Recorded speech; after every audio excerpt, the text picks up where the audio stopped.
जय हिंद दोस्तों। इस वीडियो में हम लोग सीखने वाले हैं प्लास्टिड को। अब प्लास्टिड होती क्या है उसके बारे में हमें समझना है। दोस्तों ये मेरा बायोलॉजी का सीरीज चल रहा है। First part, second part, third part, fourth part और फिफ्थ पार्ट आज मैं रिकॉर्ड कर रहा हूँ। 4 पार्ट ऑलरेडी हमने रिकॉर्ड करके वीडियो डाल चुका हूँ, अपलोड कर चुका हूँ।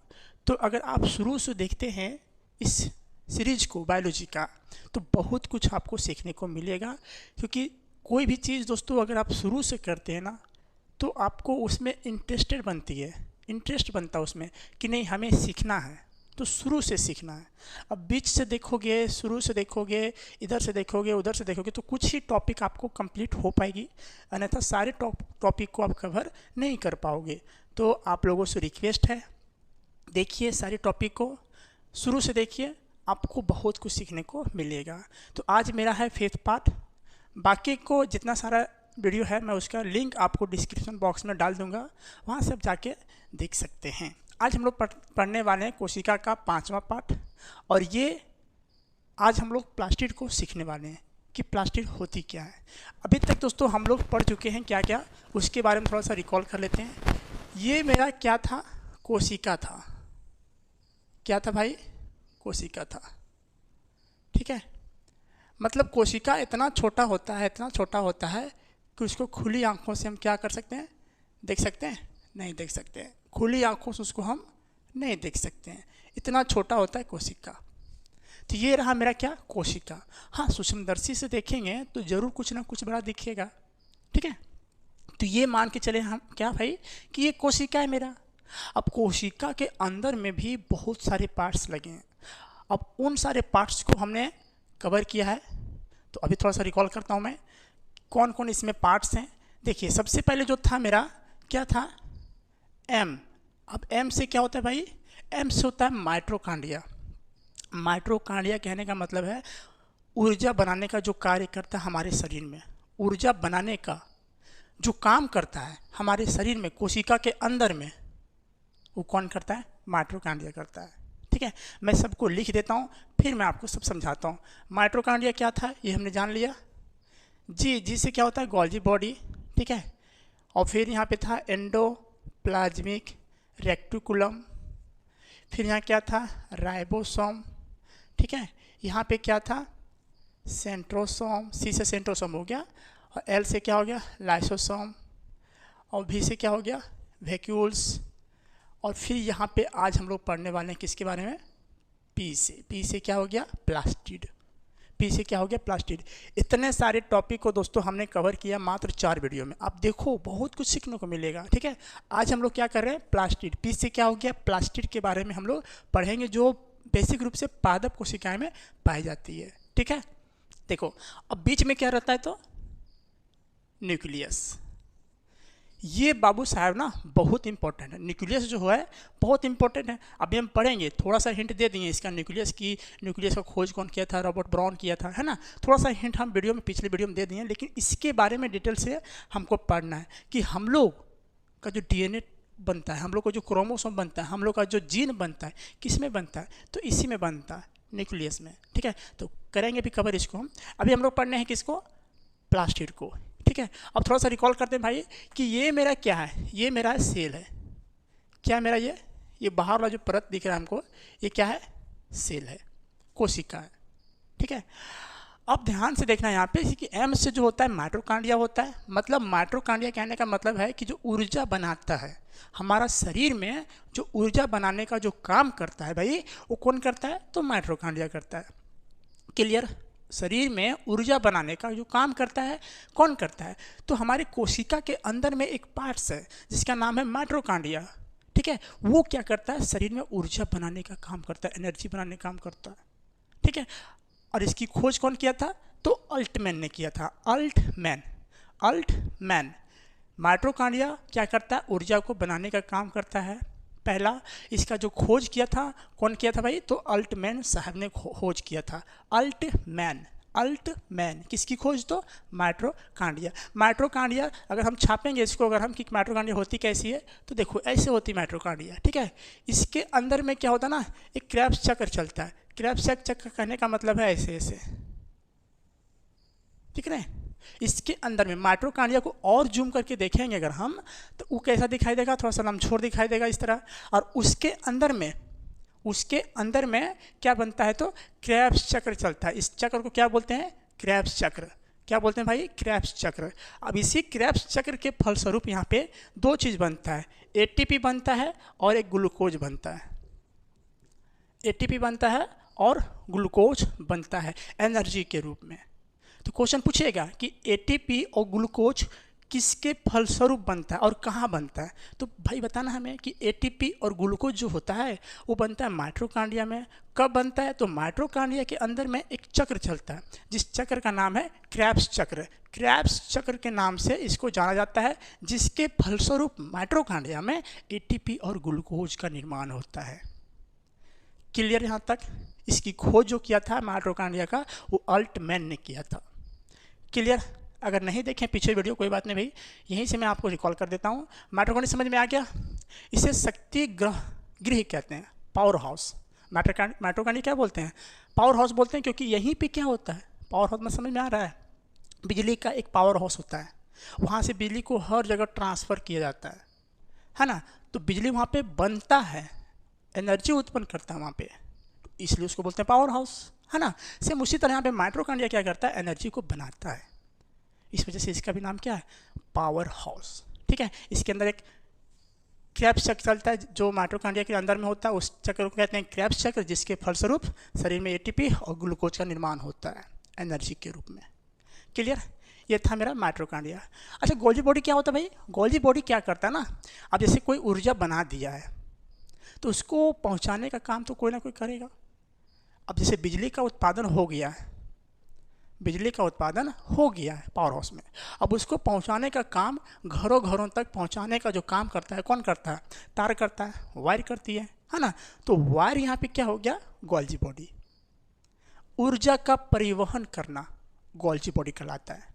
ऊर्जा का परिवहन करना क्या कहलाता है, गोल्जी बॉडी कहलाता है। जो ऊर्जा बना दिया माइटोकॉन्ड्रिया, उस ऊर्जा को सभी कोशिकाओं में भेजने का काम जो करता है वो क्या कौन करता है, तो गोल्जी बॉडी करता है। क्लियर। इसकी जो खोज किया था गोल्जी बॉडी को, उसकी खोज किया था भाई कैमिलो गोल्जी। Camillo Golgi. सिर्फ इसका एक ही काम है, क्या काम है, तो ये जो ऊर्जा बनाता है ना माइटोकॉन्ड्रिया, जो भी ऊर्जा बनाता है माइटोकॉन्ड्रिया, उसको शरीर के सभी भागों में पहुंचाने का काम करता है गोल्जी बॉडी। क्लियर। ठीक है। अब एंडोप्लाज्मिक रेक्टिकुलम, इससे हो गया एंडोप्लाज्मिक, आर से हो गया रेक्टिकुलम। एंडोप्लाज्मिक रेक्टिकुलम क्या करता है, देखो जैसे हम लोग का शरीर है, हम लोग का शरीर है तो अंदर में क्या है, बोन है, हड्डी है ना। अब हड्डी क्या करता है, हमारे अंदर में जितने सारे इंटरनल पार्ट्स हैं, चाहे वो हार्ट हो, है ना, लिवर हो, किडनी हो, उसको बचाने में मदद करता है। सबसे पहले आप चोट मारते हैं किसी को तो किसके ऊपर लगता है, मसल्स के ऊपर, हमारी चमड़ी के ऊपर। वो फिर कहाँ जाएगा, बोन के ऊपर। अच्छा, थोड़ी ना डायरेक्ट मारेंगे तो हार्ट के ऊपर लग जाएगा, नहीं ना। हार्ट पर अगर जोर से मार देंगे तो हार्ट आपका फट भी सकता है। समझ में आ रहा है। तो हार्ट पे डायरेक्ट चोट नहीं पड़ने देता है कौन, बोन। तो बोन क्या करता है, मेरा हड्डी क्या करता है, उसको सुरक्षा देता है, किसको, हार्ट को। सेम उसी तरह एंडोप्लाज्मिक रेक्टिकुलम जो होता है भाई, वो कोशिका को सुरक्षा देता है, कोशिका को सहायता देता है। इसी वजह से इसको कोशिका का कंकाल कहा जाता है। इसी वजह से इसको एंडोप्लाज्मिक रेक्टिकुलम को कोशिका का कंकाल कहा जाता है। क्लियर। कंकाल कहलाता है मतलब वो क्या करता है, कोशिका को सुरक्षा देता है। अब एंडोप्लाज्मिक रेक्टिकुलम दो तरह का होता है। देखो हमने ये सारी चीज़ें बता रखी है, सारी चीज़ें हमने वीडियो में स्पेशल डिटेल से बता रखी है, आप देखिए जाके वहाँ पे। मैं थोड़ा सा यहाँ पे हिंट कर दे रहा हूँ ताकि टॉपिक आगे आपका बढ़ा सकें मैं। ठीक है। अगर आप यहाँ से वीडियो देख रहे हैं तो आपका टॉपिक आगे बढ़ा सकें, बट अगर आपको डिटेल से देखना है तो देखिए, सबका पार्ट 1 पार्ट 2 करके हमने रख दिया। ठीक है। अब देखिए, बेफिक्र होकर देखिए, बहुत कुछ सीखने को मिलेगा आपको।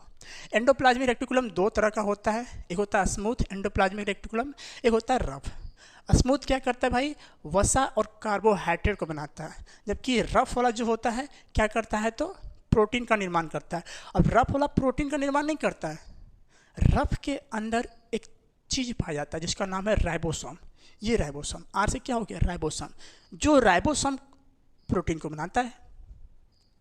एंडोप्लाज्मिक रेक्टिकुलम दो तरह का, एक हो गया स्मूथ एंडोप्लाज्मिक रेटिकुलम, एक हो गया रफ एंडोप्लाज्मिक रेटिकुलम।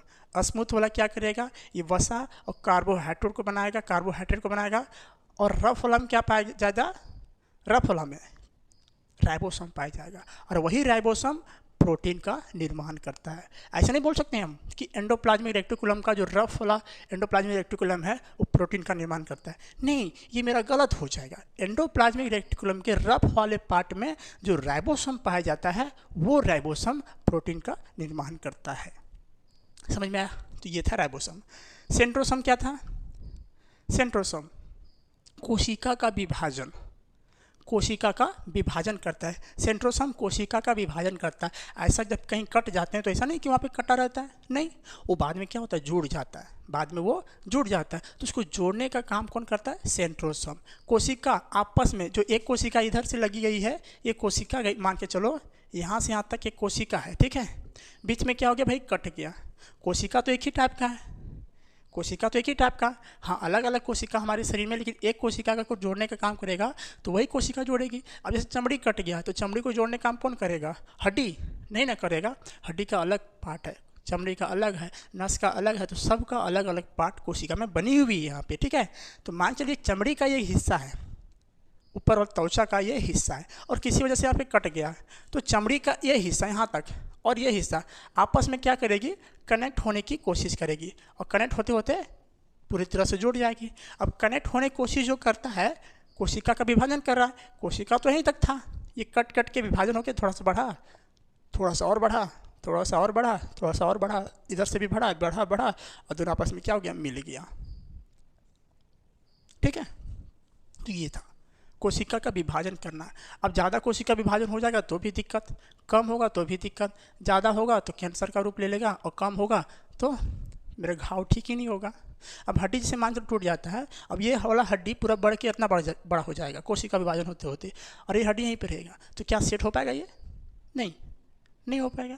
दरवाज़ा का जो कुंडी होता है भाई, दरवाज़ा का जो कुंडी होता है वो परफेक्ट मात्रा में होना चाहिए। अगर छोटा सा भी बड़ा हो जाएगा ना, बड़ा से छोटा हो जाएगा तो मेरा लगेगा ही नहीं, हमेशा चाय चूँ करते रहेगा, ठीक है। तो परफेक्ट मात्रा में कोशिका विभाजन होना बहुत ज़रूरी है। सबसे ज़्यादा कोशिका विभाजन कहाँ होता है? तो अकृत में, जो हमारा दायां साइड पाया जाता है, पेट के दाहिनी साइड में पाया जाता है अकृत, वहाँ पे कोशिका विभाजन सबसे ज़्यादा होता है। अच्छा, कोई ऐसा हिस्सा भी है जहाँ पे कोशिका विभाजन नहीं होता है? कोई ऐसा हिस्सा भी है जहाँ पे कोशिका का विभाजन नहीं होता है? ब्रेन, हमारा मस्तिष्क, तंत्रिका तंत्र में कोशिका का विभाजन नहीं होता है। क्वेश्चन पूछता है भाई कि सबसे ज़्यादा कोशिका का विभाजन कहाँ होता है? तो हमारा अकृत में होता है, यहाँ पे जो दाएं साइड में होता है। बाएं साइड में स्प्लीन होता है, ठीक है, वहाँ नहीं होता है। दाहिना साइड में यहाँ पे क्या होता है? यहाँ पे पाया जाता है मेरा अकृत, जिसको हम लोग क्या बोलते हैं, जिगर। बोलते हैं जिगरा में दम है तो आओ ना भिड़ो ना, बोलते हैं जिगरा में दम है तो आओ भिड़ो ना। तो जिगर, यहाँ पे जिगर में सबसे ज़्यादा कोशिका का विभाजन होता है, क्लियर। और सबसे कम कहाँ होता है? तो हमारा ब्रेन में, हमारा मस्तिष्क में, ठीक है। सेंट्रोसोम समझ में आ गया, कोशिका का विभाजन करने का काम करता है, ठीक। लाइसोसोम क्या करता है? लाइसोसोम, इसकी खोज किया था डी डुबे। लाइसोसोम का जो खोज किया था डी डुबे ने किया था, ठीक है। और सेंट्रोसोम को किया था बोबेरी ने। सेंट्रोसोम को कौन किया था? बोबेरी ने खोज किया था, ठीक है। लाइसोसोम क्या करता है? इसको आत्महत्या की थैली कहते हैं। भाई अगर कोई काम यहाँ पे करना बंद कर दे, माइटोकॉन्ड्रिया ऊर्जा बनाना छोड़ दे, गोल्जी बॉडी परिवहन करना छोड़ दे, एंडोप्लाज्मिक रेटिकुलम उसको सुरक्षा देना छोड़ दे, राइबोसोम प्रोटीन का निर्माण करना छोड़ दे, सेंट्रोसोम कोशिका विभाजन करना छोड़ दे, तो ये लाइसोसोम पगला जाता है, सबको धमकी देता है। इसके पास ना जल अपघटक एंजाइम पाया जाता है, जो किसी भी सेल के अंदर में जितने सारे पार्ट्स हैं उसको मारने के लिए पर्याप्त मात्रा में है, क्लियर। इसके अंदर क्या पाया जाता है? जल अपघटक एंजाइम। इसकी खोज किया था डी डुबे। कौन किया था? डी डुबे। मतलब तुम तो डूबे सनम, हमको भी ले डूबे। मतलब कहने का मतलब है कि अगर इसमें से कोई भी पार्ट काम करना बंद कर दे तो ये लाइसोसोम क्या बोलता है? बंद करेगा, हम आ रहे हैं तेरे पास। मेरे पास क्या है? जल अपघटक एंजाइम, जो एक एसिड की तरह काम करता है। सबको मार के भगाइए देंगे यहाँ से, पूरे कोशिकाओं को नष्ट कर देंगे। इस सबको डरा के धमका के रखता है लाइसोसोम, सबको डरा के धमका रखता है। क्यों? क्योंकि इसके पास क्या है? जल अपघटक एंजाइम, जो किसी भी कोशिका के अंदर में पार्ट्स जो है उसको मारने के लिए पर्याप्त है। तो इसकी दर से सभी पार्ट्स क्या करते हैं? काम करते हैं। हालांकि अलग बात है कि न्यूक्लियस सबको निर्देश देता है कि भाई न्यूक्लियस बोलेगा कि माइटोकॉन्ड्रिया तुम ऊर्जा बनाओ, गोल्जी बॉडी तुम ऊर्जा का परिवहन करो। सब काम कौन करने बोलता है? तो न्यूक्लियस बोलता है। लेकिन न्यूक्लियस का जब बात नहीं मानता है ये सारे, तो ये पहुंच जाता है किसके पास? लाइसोसोम के पास। बोल बाबू देखने वो गोल्जी बॉडी जो है वो माइटोकॉन्ड्रिया जो ऊर्जा बनाया है उसको परिवहन नहीं कर रहा है। वो क्या बात है उसका, जाकर पूछो तो ये जाएगा किसके पास? गोल्जी बॉडी के पास। नहीं जा रहा है बाबू, जाएगा। मेरे पास क्या है? जल अपघटक एंजाइम, मार के ख़त्म कर देंगे तुमको। जाओ काम करो, अपना जो काम है अपना उस काम को करो, ठीक है। तो उसके डर से वो काम करता है, ठीक है। और मान के चलो अगर कोई भी काम करना बंद कर दे तो पूरा जुड़ा जाता है, एकदम चिड़चिड़ा आ जाता है। बेचारा अकेले बैठा रहता है, इसका कोई काम नहीं है, बस काम है इसका बर्बाद करना। जब कोशिका के अंदर में कोई भी पार्ट्स काम करना बंद कर दे, पगला जाता है ये, अपने आप को क्या करेगा? फाड़ लेगा, पूरे कोशिके को नष्ट कर देगा ये। जाओ हम तो डूबे सनम, तुमको भी ले डूबे, है ना? डायलॉग सुने ना? तो वही करता है ये। समझ में आ गया क्या करता है ये? क्या करता है? इसलिए जानते हैं इसको क्या बोलते हैं? आत्महत्या की थैली कहते हैं। ऑटम बम नाम सुने? ऑटम बम के नाम से इसको जाना जाता है, लाइसोसोम को, ठीक है। तो क्या करता है ये? सभी कोशिका को डरा धमका के रखता है। क्लियर? सबसे काम करवाता है ही लाइसोसोम। काम तो करता है न्यूक्लियस, सबको निर्देश देता है न्यूक्लियस, लेकिन कोई पार्ट अगर काम करना बंद कर दे तो वो जाता है न्यूक्लियस किसके पास? लाइसोसोम के पास। और लाइसोसोम फिर उसको सबको डरा धमका के काम करवाता है, ठीक है। वैक्यूल्स क्या करता है? इसमें पानी सिर्फ संचित रखता है, ये मतलब स्टोर करने का काम करता है, सोखने का काम करता है वैक्यूल्स, ठीक है। ये वाला आज हम लोग पढ़ने वाले हैं प्लास्टिड के बारे में। यही था मेरा मेन टॉपिक, इतना सारे हमने रिकॉल किया भी, ठीक है। देखना है बेसिक से आपको दोस्तों, जरूर देखिए पार्ट 1 करके जो हमने बना रखी है, सबको डिटेल से देखिए। आज हम पढ़ने वाले हैं प्लास्टिड को, ठीक। चलो हेडिंग दीजिए आप प्लास्टिड। इसको मैं साफ कर दूं यहाँ से।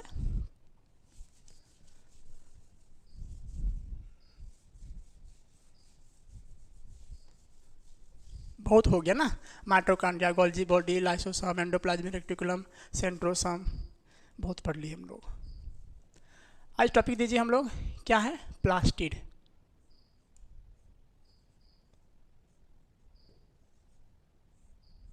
ठीक है, क्या देना है?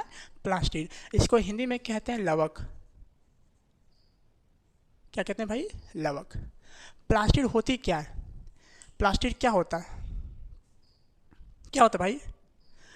प्लास्टिड होती क्या, हमें ये बता दो, बता दो, बता दो। प्लास्टिड किस में पाया जाता है? मानव में, जीव जंतु में, या पेड़ पौधे में? तो हमने क्या बताया था? प्लास्टिड पेड़ पौधों का हिस्सा है। जंतु जीव मतलब जो जिसमें जान है, जो हम लोग एक जगह से दूसरी जगह जाते हैं, उसमें ये चीज़ नहीं पाया जाता है। जो स्थानांतरण बद्ध होता है, मतलब एक ही जगह होता है, उसमें प्लास्टिड पाया जाता है। ये केवल पादप कोशिकाओं में ही पाया जाता है। ये केवल पादप कोशिकाओं में ही पाया जाता है। देखो भाई यहाँ पर देखो, है ना, पादप कोशिका, ठीक है। अब इसको अगर लिखना चाहें हम तो पॉइंट बना के तो कैसे लिखेंगे?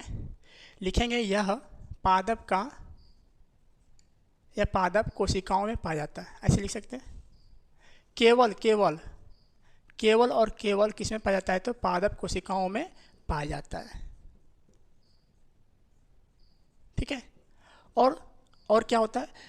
कोशिका के अंदर, यानी पादप कोशिका के अंदर सबसे बड़ा कोशिकांग है ये।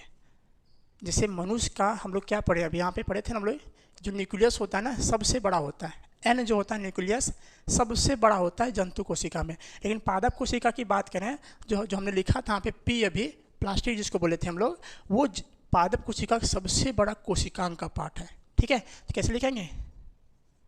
यह पादप कोशिका का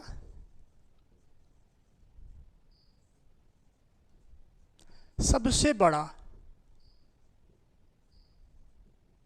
कोशिकांग है,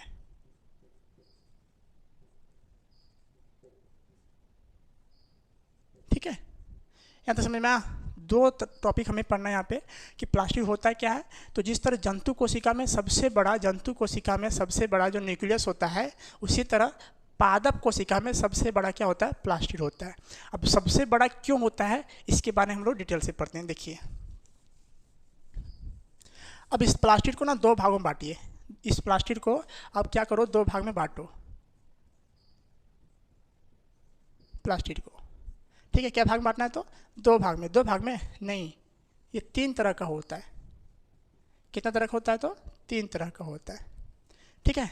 प्लास्टिड जो होता है भाई 3 कोशिकाओं के समूह से मिलकर बना होता है। क्वेश्चन पूछता है कि कौन सा ऐसा कोशिका है जो कोशिकाओं के समूह से मिलकर बना होता है, तो कौन है भाई? प्लास्टिड है। कोशिकाओं के समूह से जो कोशिका बना है वो क्या, उसे क्या कहते हैं? हम लोग कहते हैं प्लास्टिड कहते हैं उसे, ठीक है। अब ये 3 कोशिकाओं से मिलकर बना होता है, 3 चीज़ों से मिलकर बना होता है। कौन कौन है? तो पहला देखो, पहला जो है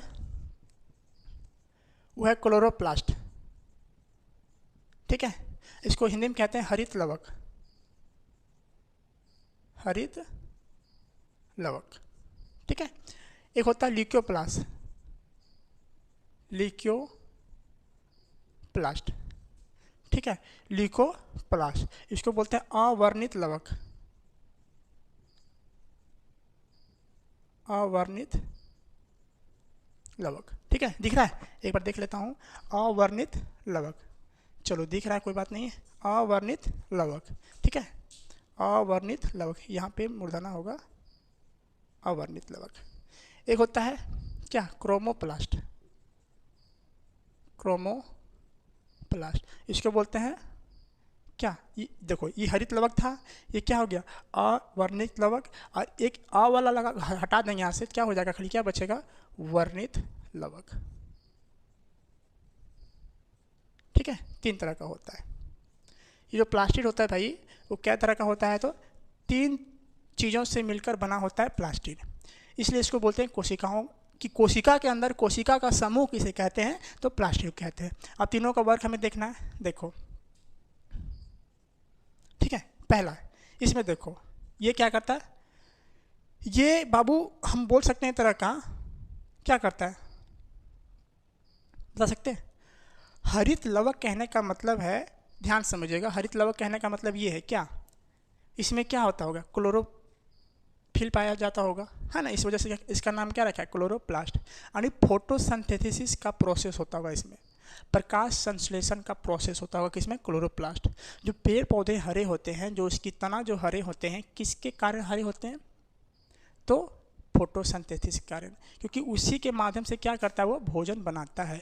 पेड़ पौधा जो भोजन बनाता है अपना से, वो कहाँ से बनाता है?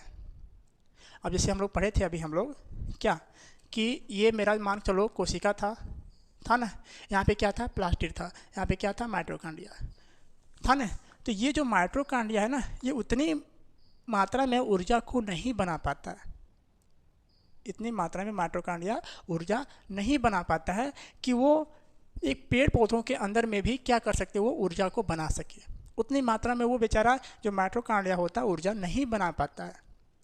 समझ में आ रहा है? हम लोग प्लास्टिड क्यों पढ़ रहे हैं? प्लास्टिड हमें पढ़ने की क्या ज़रूरत थी? अगर माइटोकॉन्ड्रिया ऊर्जा बना देती है तो ये सब जो तीनों हमने लिख रखा है यहाँ पे, इसको पढ़ने का ज़रूरत ही नहीं था। ना हमें क्लोरोप्लास्ट पढ़ने था, ना तो ल्यूको, ना तो क्रोमो। लेकिन माइटोकॉन्ड्रिया जो था ना, वो ज़्यादा मात्रा में ऊर्जा नहीं बना पाती थी, जिसकी वजह से प्लास्टिड का निर्माण किया गया, प्लास्टिड का खोज किया गया कि नहीं, प्लास्टिड के अंदर में 3 चीज़ें पाई जाएगी जो भोजन निर्माण में, पेड़ पौधों के भोजन निर्माण में मदद करेगी, भोजन खिलाने में। ऐसा थोड़ी नहीं, जैसे हम लोग देखो, हम लोग क्या हैं? परपोषी। हम लोग क्या हैं? परपोषी, जो दूसरे जीवों पर आश्रित रहते हैं। हम लोग खुद से भोजन नहीं बनाते हैं, हम लोग भोजन को पकाते हैं, हम लोग भोजन को पकाते हैं, हम लोग भोजन को नहीं बनाते हैं खुद से। लेकिन पेड़ पौधा क्या होता है? उसको आप खाना खाने देते हैं? नहीं ना, बेचारा अपने लगा रहता है, नीचे से मिनरल्स, ऊपर से फोटोसिंथेसिस, इधर से CO2 सब लेते रहता है अपना, और अपना भोजन बनाता है। उसको कौन देता है भोजन? कोई देता है? नहीं। हम लोग को भूख लगता है तो आराम से जाते हैं खाने में, घर में किचन उचन में बना के एकदम आराम से खा लेते हैं। घर में कोई खाने देता है? आराम से जाएंगे, भुंजिया काटेंगे, रोटी रोटी बनाएंगे, खा के बस पेट भर लिए।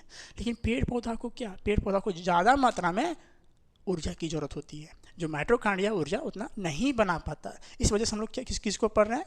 प्लास्टिड को।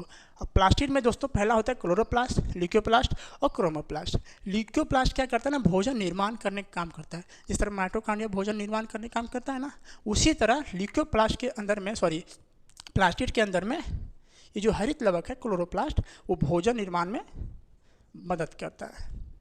क्या करता है? ये भोजन निर्माण करता है। पहला समझ में आया? भोजन निर्माण करता है, ये भोजन निर्माण करता है। अच्छा, भोजन कहाँ से निर्माण करेगा? जड़ से। क्लोरोफिल जो होता है कहाँ से होता है? पत्ता से होता है। अगर हरा पत्ता है तो उसमें क्लोरोफिल की मात्रा ज़्यादा है। तो जो भी जितने सारे पेड़ पौधे हैं अपना भोजन कैसे बनाते हैं? तो पत्तियों के द्वारा बनाते हैं, अपना तना के माध्यम से बनाते हैं। जितना हरा चीज़ है पेड़ पौधे में उसी के माध्यम से दोस्तों वो फोटोसिंथेसिस और नीचे से मिनरल्स लेते हैं और अपना भोजन बनाते हैं। तो फोटोसिंथेसिस होने के लिए पेड़ का हरा होना बहुत ज़रूरी है। अगर नहीं है तो फोटोसिंथेसिस नहीं कर पाएगा वो, क्योंकि भोजन कौन बनाने का काम करता है? पत्ती करता है, लिप्स जिसको पता है, तना, सॉरी लिप्स कहते हैं, क्या बोल सकते हैं इसको, पत्ती, पत्ती जान लेना, पत्ता और एक तना, ये दोनों जो होता है ना क्या करता है? भोजन निर्माण में मदद करता है। कौन कौन? पत्ती और तना। पत्ती मतलब वो हस्बैंड वाला पत्ती नहीं, सिंपल पत्ती, प अदता फिर ती, पत्ती, यानी सिंपल बोल सकते हैं पत्ता। पत्ता जो पतैया होता है ना, जो महुआ का पत्ता होता है, आम का पत्ता होता है, तो वो पत्ती। और ये तना, ये क्या करते दोनों साहब? भोजन बनाने में, भोजन निर्माण करने में ये मदद करता है। कौन? क्लोरोप्लास्ट। जिस भी पेड़ पौधों में क्लोरोप्लास्ट नहीं होगा वो भोजन ठीक ढंग से फोटोसिंथेसिस के माध्यम से नहीं बना पाएगा। ठीक है, क्लियर? अच्छा, ल्यूकोप्लास्ट क्या होता है? इसका कोई कलर नहीं होता है, इसका कोई कलर नहीं होता है, बेसिक रूप से ये वाइट होता है या फिर ब्राउन हो सकता है। हरित बोले अवर्णित तवक, जिसका कोई कलर नहीं होता है, कोई कलर नहीं होता है ल्यूकोप्लास्ट का, कोई कलर नहीं होता है। ठीक है, तो ये क्या करता है? ये भोजन निर्माण करता है, तो ये क्या करता है? भोजन को संग्रह करता है। ठीक है, यहाँ पे लिख देते हैं भोजन संग्रह। भोजन संग्रह करता है, जो भी भोजन बनाता है, जो भी क्लोरोप्लास्ट भोजन बनाता है, उस भोजन को संग्रह करने का काम कौन करता है? तो ल्यूकोप्लास्ट। ल्यूकोप्लास्ट किसके रूप में करता है? तो जड़ और फल, जड़ और फल के रूप में दोस्तों ये क्या करता है ना? भोजन को संग्रह करके रखता है। जो भी भोजन बनाता है वो जड़ और फल में क्या करता है? संग्रह करके रखता है। जड़ और फल के रूप में पाया जाता है। ये जो होता है ना भोजन संग्रह करने का काम कहाँ होता है? तो जड़ और फल में होता है, जड़ और फल में। अच्छा, क्रोमोप्लास्ट क्या होता है बता सकते हैं? क्रोमोप्लास्ट ये रंग प्रदान करने का काम करता है। देखो भाई, क्रोमोप्लास्ट जो होता है ना ये रंग प्रदान करना, रंग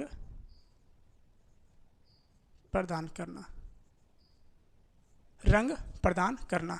रंग प्रदान करने का काम जो करता है वो कौन करता है? तो क्रोमोप्लास्ट। ऐसे देखते हैं आप लोग, क्रोमा की आप लोग यूज करते होंगे, वीडियो एडिट करते होंगे, तो उसमें आप लोग को दिखता होगा क्रोमा की। क्या होता है? ग्रीन पार्ट उसमें रहता है, पीछे लगा देते हैं हम लोग और उसको फिर रिमूव करते हैं क्रोमा की के माध्यम से। तो रंग ग्रीन, जो भी रंग हो, तो रंग प्रदान करने का काम कौन करता है? तो क्रोमोप्लास्ट। रंग प्रदान करने का काम करता है क्रोमोप्लास्ट। अच्छा, जो यहाँ पे हम लिख रखे हैं, यहाँ पे जैसे गाजर हो गया, टमाटर हो गया, ठीक है, देखो हम लिख देते हैं यहाँ पे टमाटर, टमाटर और मिर्च। पहला टमाटर और मिर्च, दूसरा गाजर। गाजर का जो रंग होता है किसके कारण होता है? तीसरा चुकंदर। चुकंदर नाम सुने?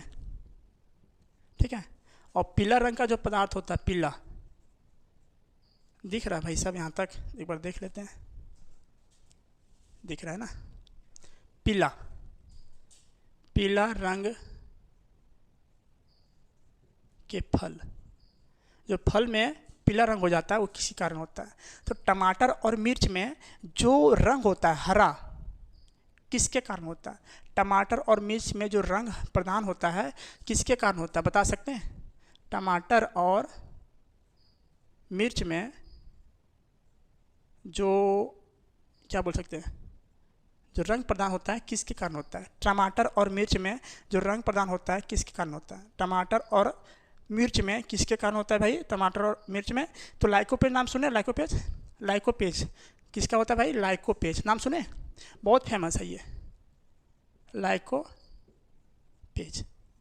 लाइकोपेज की वजह से दोस्तों टमाटर और मिर्च में जो कलर प्रदान होता है वो किसकी वजह से होता है? लाइकोपेज। गाजर में क्या होता है? कैरोटीन, कैरोटीन, ठीक है, कैरोटीन। और चुकंदर, चुकंदर नाम सुने? चुकंदर, चुकंदर में किसका होता है? चुकंदर, चुकंदर खाएं, चुकंदर का जूस भी बनता है। बिटानोन नाम सुने? बिटानोन, बिटानोन किसके कारण होता है? बिटानोन, ठीक है। और जो फल में जो होता है, फल में किसके कारण होता है? फल में जो पीला रंग पाया जाता है फल में जो पीला रंग पाया जाता है वो पाया जाता है ज़ैंथोफिल। ठीक है, यहाँ पे लिख देते हैं नीचे।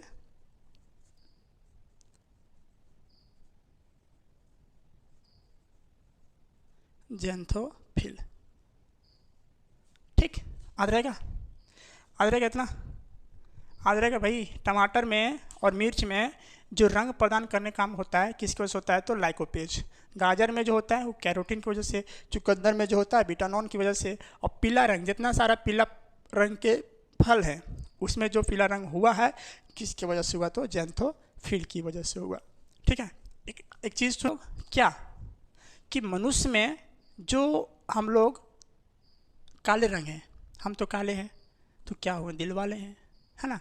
ऐसा नहीं है, समझो बात को। अगर मनुष्य का जो काला रंग हो गया, मनुष्य का गोरा रंग हो गया, तो मनुष्य में कलर प्रदान करने का काम कौन करता है। जिस तरह टमाटर और मिर्च में लाल और हरा जो होता है, हरा और लाल जो हो जाता है किसकी वजह से होता है, तो लाइकोपेज की वजह से होता है। गाजर का जो कलर वो हो जाता है, गाजर का कलर वो किसकी वजह से होता है, तो कैरोटीन की वजह से होता है। सेम उसी तरह मनुष्य में जो होता है, हम लोग करिया हो जाते हैं। क्या हो जाते हैं, करिया हो जाते हैं, कोई बहुत गोरा हो जाता है। तो मनुष्य में जो होता है ना, रंग प्रदान करने का जो काम करता है मेलानिन करता है। कहाँ लिखते हैं भाई, यहाँ पे लिखते हैं। ठीक है, मेलानिन याद रखिएगा। मेलानिन किस में काम करता है, तो मनुष्य में को रंग प्रदान करने का जो काम करता है उस किसकी वजह से होता है, मेलानिन। कोई ज़्यादा करिया हो जाता है तो उसमें बहुत ज़्यादा मेलानिन है, बहुत ज़्यादा। और कोई ज़्यादा पूरा एकदम गोरे है, एकदम पाउडर नियर चर्रक एकदम, उसमें मेलानिन की मात्रा बहुत कम होगा। ठीक है, उसमें मेलानिन की मात्रा कम होता है। ऐसा नुकसान भी नहीं है, हम लोग अगर धूप में निकल जाते हैं तो उतना हम लोग को प्रभाव नहीं पड़ेगा। लेकिन पूरा जो गोरा आदमी रहेगा, पूरा जो चिकन रहेगा, मतलब पूरा वाइट रहेगा, वो जो धूप की किरण है उसको नहीं सहन कर सकता, वो उसको जलनशीलता होने लगेगी, शरीर में जलन देने लगेगा उसका। ठीक है, लेकिन हम लोग करिए हैं तो हम लोग को दिक्कत उतना नहीं होता है। मेलानिन के वजह से हम लोग का रंग जो होता है प्रदान होता है, गोर होना है कि काला होना, इसके कारण होता है। अच्छा, कभी कभी देखें आप लोग स्टोर में आलू लगाते हैं हम लोग, तब आलू क्या हो जाता है, हरा हो जाता है, देखें, और काला भी हो जाता है। आलू जो होता है कभी कभी देखे होंगे आप लोग, हम लगाते हैं हम लोग स्टोर में, तो क्या हो जाता है, हरा हो जाता है हरा, और काला भी हो जाता है। तो हरा होने का जो कारण है वो है सोलेनिन। क्या है, सोलेनिन।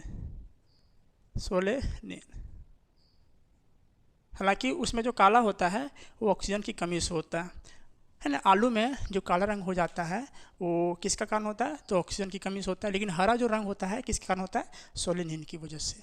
क्लियर, यहाँ तक समझ में आया। टमाटर और मिर्च में क्या होता है, लाइकोपेज होता है। गाजर में क्या होता है, कैरोटीन होता है। चुकंदर में बीटानॉन की वजह से जो पीला रंग फल होता है उसमें ज़ैंथोफिल की वजह से। लेकिन मनुष्य में बात करें तो मनुष्य में क्या होता है, मेलानिन।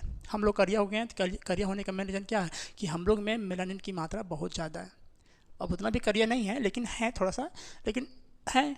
ठीक है, लेकिन जो पूरा करिया रहता है, वेस्ट इंडीज लोग देख रहे हैं, उन लोग में मेलानिन की मात्रा बहुत ज़्यादा रहेगी, बहुत। और वहीं पे हो गया इंग्लैंड, अंग्रेज लोग, तो वहाँ पे मेलानिन की मात्रा बहुत कम रहेगी। और सोलेनिन की वजह से जो आलू होता है, तो आलू में देखते हैं कभी कभी हरा रंग हो जाता है। ठीक है, खैर ऐसा पूछता नहीं है, लेकिन आपको बता देता हूँ, सोलेनिन की वजह से आलू क्या होता है, हरा हो जाता है। और जो काला होता है वो ऑक्सीजन की कमी से हो जाता है। क्लियर, यहाँ तक समझ में आ। तो ये था भाई प्लास्टिड मेरा, क्या था ये, मेरा प्लास्टिड था। समझ में आना, एक बार देख लो इसका। तो दोस्तों ये आज का टॉपिक इतने रहने देते हैं फिलहाल, क्योंकि वीडियो काफ़ी लंबा हो जाता है। और ये दोस्तों हो गया जो आपका हमने कंप्लीट किया प्लास्टिड की सेल में जितने सारे पार्ट्स थे हमने सबको क्लियर कर दिया। अब इसके आगे दोस्तों हम लोग पढ़ेंगे प्रोकैरियोटिक और यूकैरियोटिक, कि प्रोकैरियोटिक किसमें होता है, यूकैरियोटिक क्या होता है, वो हम लोग नेक्स्ट वीडियो में देखेंगे। इतना दोस्तों अगर आपको समझ में आया होगा तो ज़रूर एक लाइक कीजिएगा, कमेंट कीजिएगा, दोस्तों तक इसे ज़रूर शेयर कीजिएगा। ठीक है, और मिलते हैं नेक्स्ट वीडियो में, तब तक के लिए जय हिंद।